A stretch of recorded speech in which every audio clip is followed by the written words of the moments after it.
Well, joining us for some more reaction right now to Biden's foreign policy team getting hammered for being weak by China is author of the book, The Coming Collapse of China, Gordon Cheng, and research fellow from the Asian Studies Center at the Heritage Foundation, Dean Cheng. Thank you both for joining us. We appreciate it.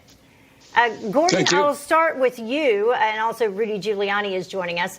I'm sorry, Andrew Giuliani. KT got me confused there. Gordon, I am going to start with you. We were able to speak about this yesterday a little bit as to what transpired between China and the Biden administration, and you were very concerned that China is taking it to this level. Are you still concerned, and what concerns you most? Yeah, I'm concerned that they're just going to take it to the edge. And the reason is, I think all of this was staged. You had those very corrosive, very belligerent statements from the two Chinese diplomats. Then within hours, you had the foreign ministry talking about the smell of gunpowder, which sort of evokes the opium wars. We're really inciting the Chinese people to war. And then we've had a series of propaganda releases from the Global Times and others talking about America's white supremacist policies in Asia. So this looks like it was staged from the very beginning. And it looks like they're not only getting the Chinese people ready for war, it looks like they're pushing them into it.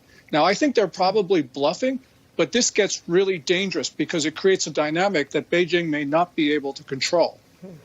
Dean, what do you think the next steps are? Will this actually lead to anything, or was this all for show? What are the next steps in the relationship here?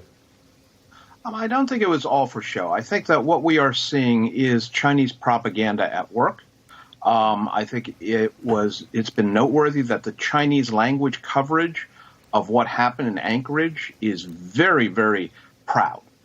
Our diplomats, the Chinese news sources keep saying, really stood up to the Americans. And I think that that is the message that was intended not only for the Chinese population, but also worldwide.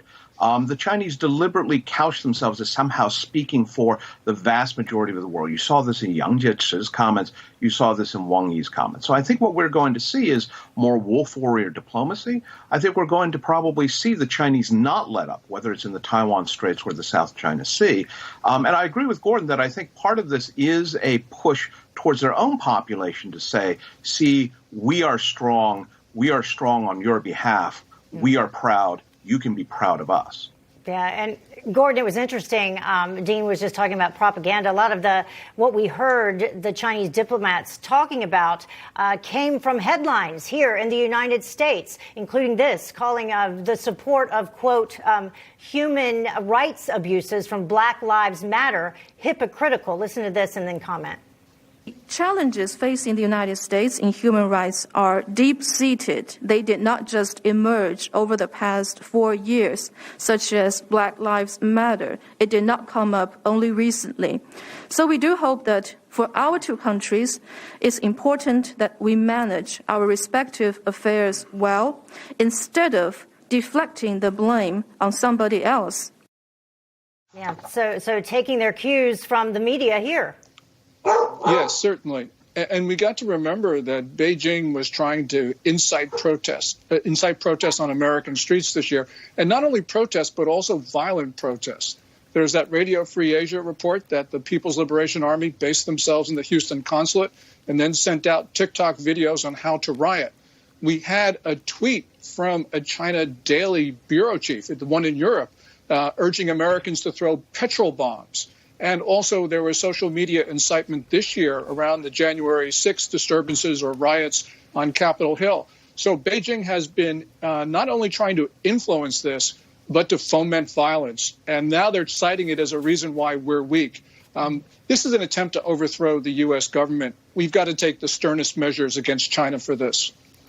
Dean, I want to get your reaction to the sister of North Korean leader Kim Yo-jong sending the United States a warning message during the Biden administration's trip to Asia, saying, we take this opportunity to warn the new U.S. administration trying hard to give off gunpowder smell in our land. If it wants to sleep in peace for coming 4 years, it had better refrain from causing a stink at its first step. So we heard Gordon's reaction. Dean?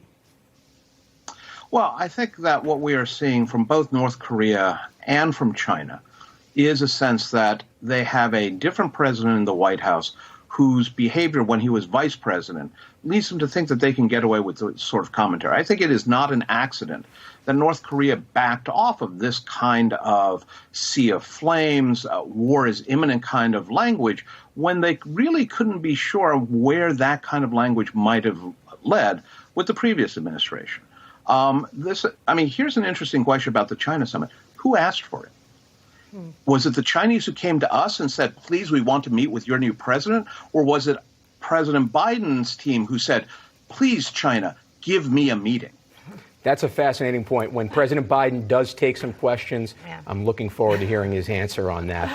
Gordon Cheng and Dean Cheng, thank you for joining us.